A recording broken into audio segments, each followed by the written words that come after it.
স্বজন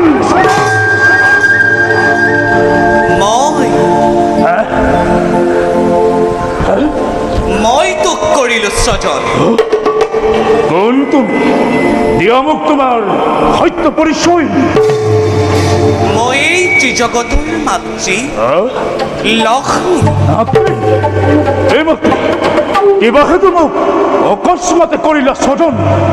কিবা কাৰ্য মই কৰিম সাধন? তথ্য মাতৃ তোক স্বজন কৰাৰ উদ্দেশ্য মোৰ মহান। কেইদিনমানৰ ভিতৰতে এই পৃথিৱী মহাপ্ৰলয়ৰ সূচনা হ'ব। মহাপ্ৰলয়?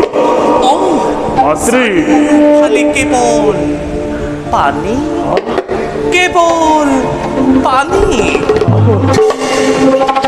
চাৰিওফালে কেৱল পানী, চাৰিওফালে পানী, চাৰিওফালে পানী হলে আমি থাকিম কেনেকৈ?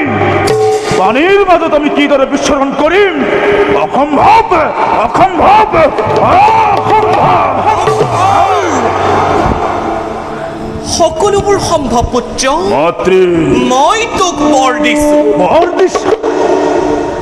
তই মই জল, স্থল, আকাশ, পাতাল সকলোতে মুক্তভাৱে বিচৰণ কৰিব পাৰিবি। মাতৃ আৰু সন্মুখ মাতৃ প্ৰভু বিষ্ণুৰ সুদৰ্শন চক্ৰ দৰ্শন আৰু মহাদেৱৰ ত্ৰিশূলেও হত্যা কৰিব নোৱাৰে। মাতৃ মই তোৰ সৰ্ব শৰীৰ, মোৰ সৰ্ব শৰীৰ। মাতৃ মাতৃ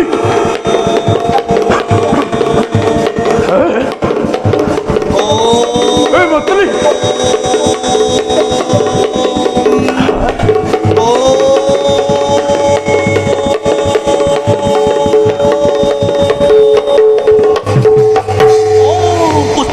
মাতৃ সৰ্ব শৰীৰ তোৰ ব্ৰজময় কৰি দিলো।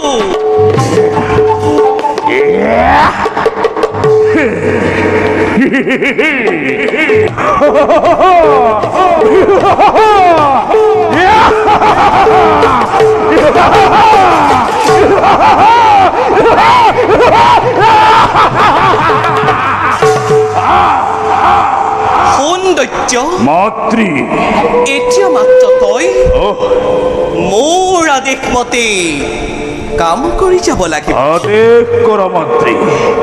তেন্তে শুন, আৰু কেইদিনমানৰ ভিতৰতে এই পৃথিৱীত মহাপ্ৰলয়ৰ সৃষ্টি হ'ব। চাৰিওফালে কেৱল পানী, কেৱল পানীহে থাকিব। বেদ বেদাংগ কৃষ্টি সভ্যতা এই সকলোবোৰ পানীৰ তলত থাকিব। এইবোৰ নষ্ট হোৱাৰ আগতে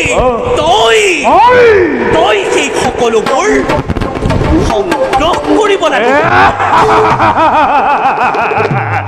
মাতৃ ঋষি মুনিসকলে যজ্ঞ কৰিবলৈ বেদ বেদাংগ একোৱেই নাথাকিব। আৰু মহাপ্ৰলয় শেষ হলে তাৰ পাছৰ কল্প তহঁতৰবোৰে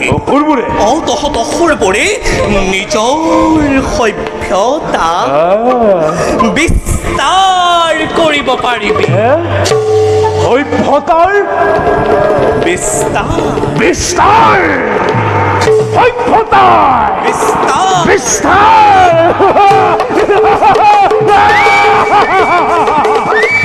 মাতৃ আৰু তেতিয়া তহঁতৰবোৰে চাই ল মাতৃ চাই ল মাতৃ চাই ল মাতৃ ও দেৱতা দেৱতা ও দেৱতাতকৈও তহঁতে উচ্চ আসন ল'ব পাৰে। মাতৃ পুত্ৰ, মোৰ পৰিচয় কি হ'ব? পৰিচয় কি নামেৰে জনাজাত হ'ম মই ধৰাৰ বক্ষ? পুত্ৰ, মাতৃ তোক মোৰ ডিঙিৰ সাৰৰ পৰা কৰিছিল আৰু তোৰ মুখমণ্ডল দেখিবলৈ মোৰ মুখমণ্ডল দেখিবলৈ তোৰ মুখমণ্ডল দেখিবলৈ মাতৃ ঘোঁৰাৰ দৰে, ঘোঁৰাৰ দৰে। সেইবাবেই তোৰ নাম হ'ব মোৰ নাম কি মাতৃ? মাতৃ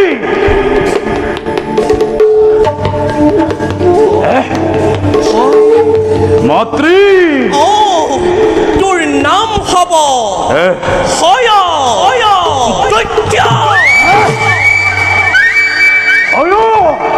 দৈত্য দৈত্য দৈত্য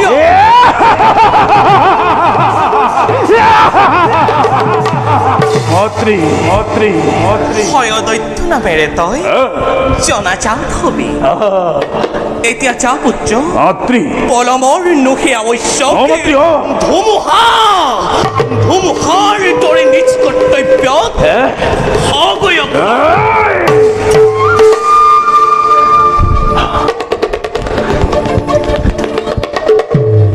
মাতৃ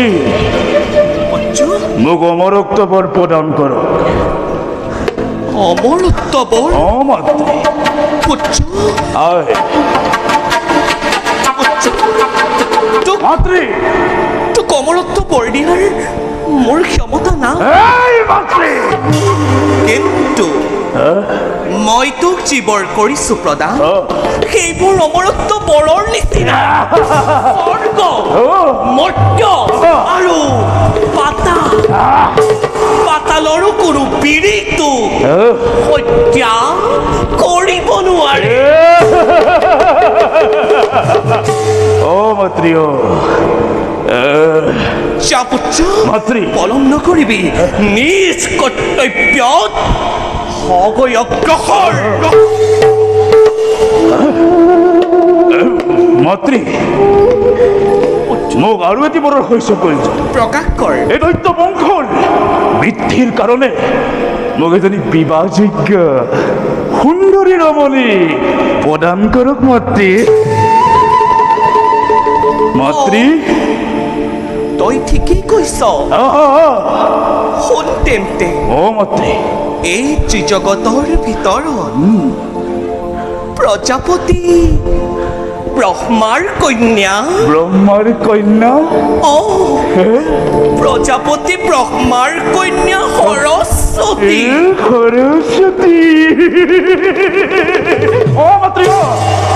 সৰস্বতী সমান জ্ঞানী মানি আৰু ৰূপৱতী নাৰী এই পৃথিৱীত অন্য কোনো নাই। গতিকে যা পুত্ৰ, চলে বলে কিম্বা কৌশল কৰি হলেও ব্ৰহ্মাৰ কন্যা সৰস্বতী তই বিবাহ কৰগৈ। মাতৃ মনত ৰাখিবি, মাতৃ ব্ৰহ্মাৰ কন্যা সৰস্বতী সৌন্দৰ্যৰ ৰাণী কৰিব লাগিব তই তোৰে অৰ্ধাংগিনী। মনত ৰাখিবি, মাতৃ মাৰ কন্যা সৰস্বতী সৌন্দৰ্যৰ ৰাণী কৰিব লাগিব তোৰে।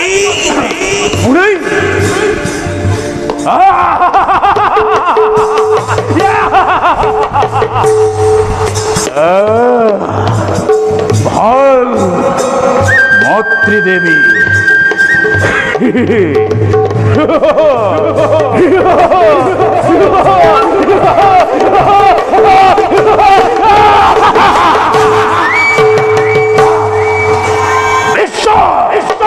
ব্ৰহ্মাণ্ডৰ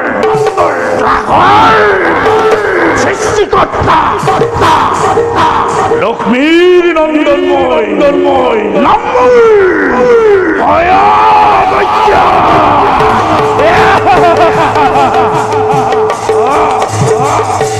বিশ্ব ব্ৰহ্মাণ্ডই উৰিব লাগিব আজি মোৰে নিদ্ৰে স্বৰ্গৰ দেৱতা মৰ্ত্যৰ মানৱ পাতালৰ বাসুকী হ'ব লাগিব কম্পমান।